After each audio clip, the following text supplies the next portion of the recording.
Existem alguns fatos científicos que os religiosos insistem em desconsiderar.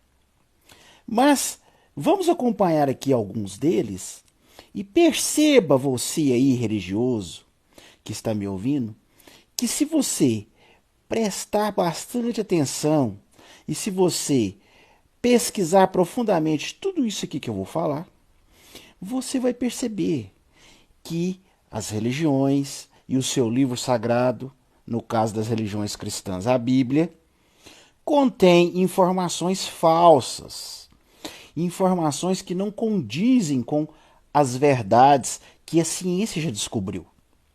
Por exemplo, vamos começar com a biologia. A biologia deixa bem claro que a nossa espécie, o Homo sapiens, descende do ramo dos primatas. Isso mesmo, nós somos descendentes dos primatas. E não tem como refutar isso. A evolução das espécies é um fato. É um fato comprovado pela ciência. E existem inúmeras evidências, evidências avassaladoras, de que todos os primatas, nós e todos os demais primatas, temos um ancestral em comum. Isso mesmo. Todos nós primatas, há milhões de anos atrás, tivemos um ancestral em comum. Dele é que descendeu todas as espécies de primatas que existem hoje. Ah, mas por que existem primatas tão diferentes? Por exemplo, o ser humano, por que ele é tão diferente de um chimpanzé, de um gorila? Por quê? Bem, para começo de conversa, não são tão diferentes assim. Se você fizer uma análise genética, como já foi feita no projeto Genoma, o nosso código genético com o de um chimpanzé ou de um gorila tem semelhanças de 98%. 98%. Então isso é uma prova irrefutável de que nós descendemos da mesma espécie. Essas mudanças que existem, essas pequenas mudanças, essas pequenas diferenças, se devem à seleção natural, que agiu durante milhões de anos em diversos grupos de primatas, em diversas localidades. E em cada uma localidade havia uma vegetação diferente, um relevo, predadores, clima. Então tudo isso, né, fez com que algumas espécies elas evoluíssem de uma forma. A seleção natural agiu de uma forma. E em outras regiões agisse de outra forma.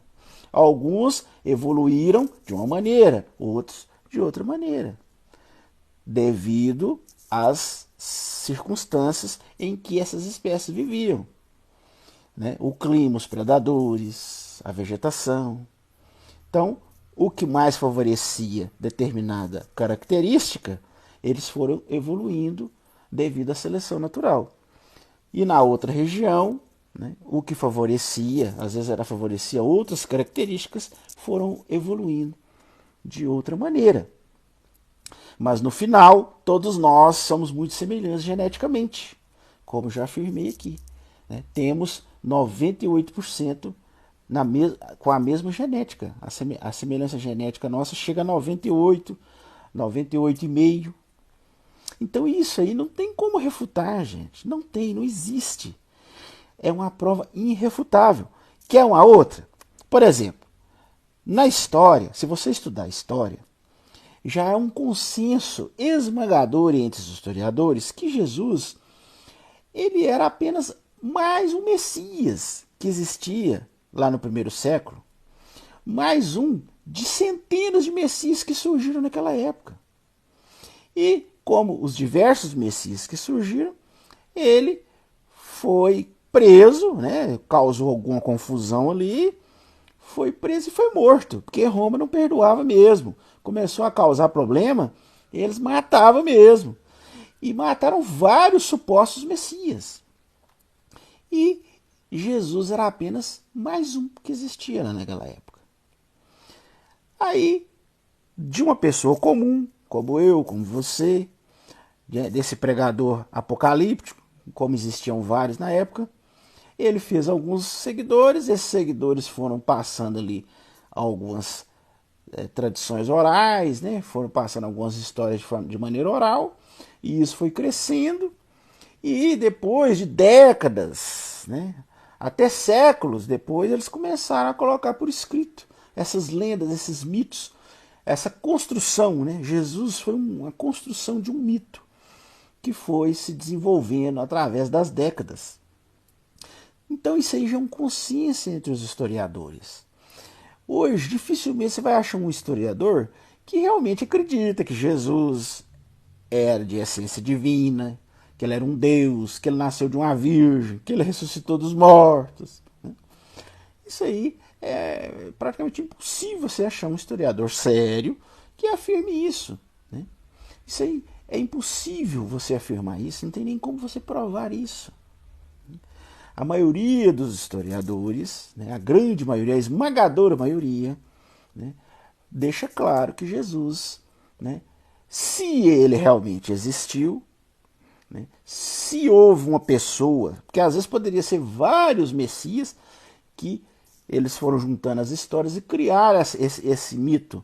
Mas se existiu um da qual começou a surgir essas histórias, era um homem comum, como eu, como você, que às vezes tinha um certo carisma e conseguiu atrair alguns discípulos. Esses são apenas 2 exemplos. Eu tenho muito mais para falar aqui, mas eu vou falar nos próximos vídeos que eu vou colocar aqui no meu perfil no Instagram. Mas só com esses 2 exemplos, eu digo a você aí, religioso, que está me vendo, não feche os olhos à realidade. Não tampe os ouvidos às evidências. Não faça isso. Pesquise, estude, aprofunde nas descobertas maravilhosas da ciência. Porque a coisa mais terrível é a pessoa não reconhecer algo, fechar os olhos à realidade e tentar se agarrar desesperadamente a uma mentira. Um abraço a todos e até a próxima.